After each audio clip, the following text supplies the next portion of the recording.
this edition of our channel. What is this edition? This edition is Coachella, baby. Okay, so we're finally getting around to actually talking about our experience at Coachella and to tell you some of the things we learned doing the car camping and other things like that. And we decided to do Coachella very last minute, maybe like 2 weeks before we wanted to go, and saw that car camping passes were like $100, tickets were like $400. We were like, everything was like on sale because there was 2 years of Coachella not happening where people still had their tickets, but obviously circumstances have changed. Yep, and also because Kanye dropped out at the last second, tickets got really, really cheap. So that was one reason we decided to send it. Secondly, we didn't have anything going on that weekend. I've always wanted to go to Coachella, but I wanted to do it right. And I always thought doing it right meant you had to get an Airbnb, have a big group of people. But then when we realized you could car camp, like, what a fantastic opportunity to experience Coachella without having to like drive anywhere. So it was so nice. We were like 100 yards to the entrance, and where we were camped, like the other way, maybe like 15 yards, there was the campground activities. Yeah, and that was number one recommendation for our Coachella experience was camping. Car camping was so much fun, not just because you get to like be so close to the festival, because they have all these things to do all the time. And they're not just things to do, they're like giving away VIP passes left and right. Speaking of, we won VIP passes. We won guest artist passes. That's true. And we won that because we participated in the Global Inheritance art competition and we won it. Anyway, so that's our number one recommendation. I would say also have a recommendation. Okay. So break down the walls between you and your neighbors if you're camping. Break them down physically and metaphorically. Both of them as soon as possible, because like we were camping by all strangers and we connected the tops of our canopies on all sides, and so our like living area was huge. Very huge and very shaded. Shade is literally gold. So like bring extra tarps, bring extra clamps. I brought clamps, I brought bungee cords, I bought all that kind of stuff. You can read the What to Bring to Coachella car camping, but I'm just going to tell you what saved our lives. Having 2 coolers was a very big deal. We put our food in one and all of our drinks in the other one. Also, the shower experience was not that bad. If you want to go take a shower, there was like maybe 10 or 15 minutes to wait in line for it. But if you were like us and you didn't really care that much, we like did a lot of bird baths with our water canister. We definitely had like a luxury camping setup. We did. We'll give you all of the items you need on a luxury camping setup. Yes. 1 solar charger. If you can afford it. It was one of our splurge things to do. If you like to camp in general and you want to go off the grid sometimes, like having a solar panel and a solar battery like is huge. And so we had one. We were able to help charge everyone's phones, all like for 4 or 5 different campgrounds. And we never turned on our car. Everybody will say, "Oh, you can just turn on your car and let it idle and charge your phone and get in the AC." Okay, that's so annoying. Like gross for the environment. Like great, you're just gonna idle. That was sad. Like, so if you can avoid that by having a battery and not caring about AC, because it's really not that bad if you're in the shade, then we would highly recommend it. But other things that were game changers for us when it came to our Coachella experiences was getting there early. I know it's definitely the most annoying part of the whole thing. We left Salt Lake City at 6 p.m. as you saw in the video. We got there at 6 a.m. the next day.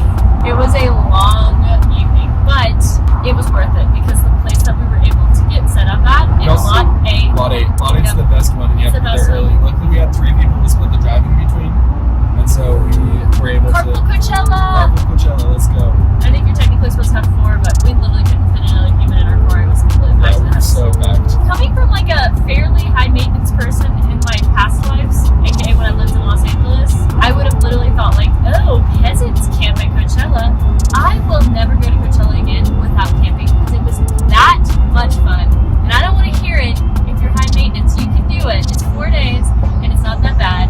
And if you want the extreme preppy showers that have the blow dry hookups, then pay the extra $10. But you'll save a ton of money and you'll have way more fun than you ever thought you would. Anyway, any highlight experience from Coachella that you want to talk about? That's the problem with Coachella, is that everything was highlight experiences. I would say like one really like memorable part for me, very fun also, but maybe not so much to Bella, was when we were watching Billie Eilish and I fainted. I completely collapsed, taking her down, the person in front of her down as well. And it was at the end of the night. We had danced all day. We had been exhausted. We tried to keep up with our electrolytes, but I think Levi didn't quite get enough towards the end. Not enough electrolytes, and then also I locked out my knees. Yeah, because we were so tired, and she was singing Ocean Eyes, and you know, you're not going to dance to that song, so he was just like swaying.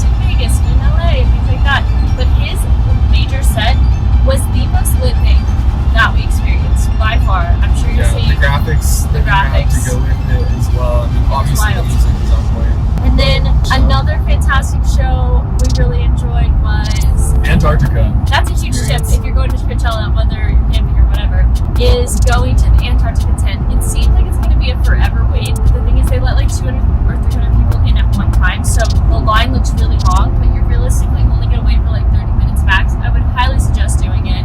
It's so It's cool. actually like one of the shorter lines because it looks so long, so not very many people go to it. Yeah. But then it goes so quick. So that was a big criticism I read about Coachella this year, 2022, was that the lines were like insane. Which, yes, there were some insane lines. Like the merch line, that was insane. I saw the videos about people waiting for 2.5 hours.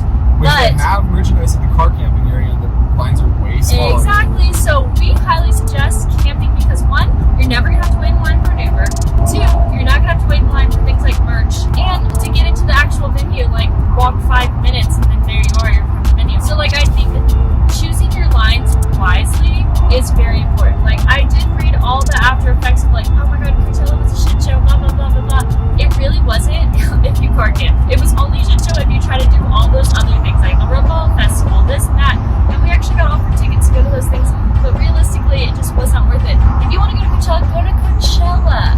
Don't do the other after parties and the booze and Yeah. drinks. Go do that on another weekend. If you are the type of person who just like needs the clout, like it makes you feel good, like I'm not judging you. That is fine. Get guest artist passes. You'll probably enjoy it. But for us, who just want to be there to have fun and rave, it was not the vibe. Ooh, also, and a pro tip, the merchandise sells out when the sun goes down because all of a sudden the temperature drops and everyone's cold. So all the sweaters are going, especially on the last day. They'll have merchandise and they'll get there like 2 hours after dark because you're finally to the point where you're too cold and you're going to get it. Anyway, that's what happened to us. And They were sold out of everything. So our Cut our number one losses. suggestion is if you're camping, go back to your campsite an hour before the sun sets and grab your jacket. So that way you don't get stuck. And it's like a perfect reason to go rest up, like or eat when the something. sunset is so close. It doesn't It's so matter. close. Last thing I will tell you right now is Coachella is a experience you should 100% do in your life. If you like music, if you like culture, it is a mecca for all of those things combined into one. It is a lot of work, but it can be done inexpensively and for literally so much value for what you're doing. So like I definitely suggest it. We plan to go to lots of music festivals in our life, so maybe we'll go back to Coachella again one day, but it's definitely a rite of passage. So check it out. I hope you enjoyed this video. If you have any questions about Coachella in the future, let us know. But that's about That's it. We're out. Thanks for watching. Subscribe to our YouTube channel. We have been posting in a